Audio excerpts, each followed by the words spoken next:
Thank you so much. కొంచెం ఎక్కువ మాట్లాడా కదా. ఎనీవే, బకాసుర రెస్టారెంట్ ముందు అసలు ఫస్ట్ సినిమాకి ఎలాంటి సినిమా తీస్తున్నాం అదంతా పక్కన పెడితే సినిమాకి టైటిల్ పెట్టుకోగలగడం రావాలి. అక్కడే డైరెక్టర్ మార్క్ అనేది తెలుస్తుంది. ఎందుకంటే చాలామందికి టైటిల్ పెట్టుకోవడం రాదు. అంటే చాలా మంచి కథ ఇది అని అనుకుంటారు, కానీ టైటిల్ పెట్టుకోగలిగారు అని అంటే సినిమా కూడా బాగానే తీసినట్టు అని అనుకోవచ్చు. ఎందుకంటే టైటిల్ అనేది ఒక విజిటింగ్ కార్డ్ లాంటిది. మేము ఇంత బాగా ఉంటుంది అని ఒక ఇన్విటేషన్ లాగా టైటిల్ ఉపయోగపడుతుంది.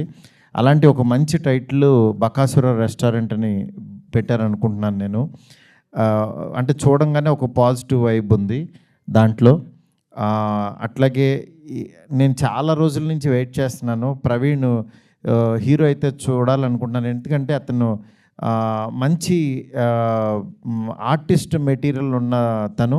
చాలామంది యాక్చువల్గా ఏంటంటే చాలా కమెడియన్స్ చాలామంది హీరోలుగా వచ్చారు, కానీ ప్రవీణ్కి చాలా టైం పట్టింది దీనికి రావడం కోసం.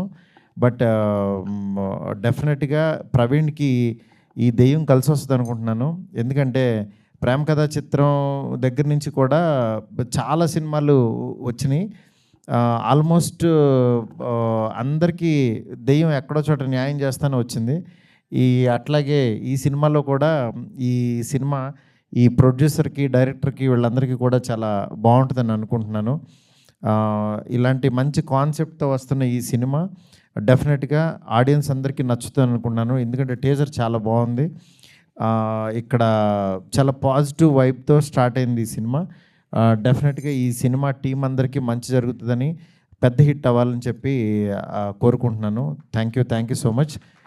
నా చేతుల ద్వారా ఈ సినిమాని లాంచ్ చేసినందుకు థ్యాంక్ యూ సో మచ్.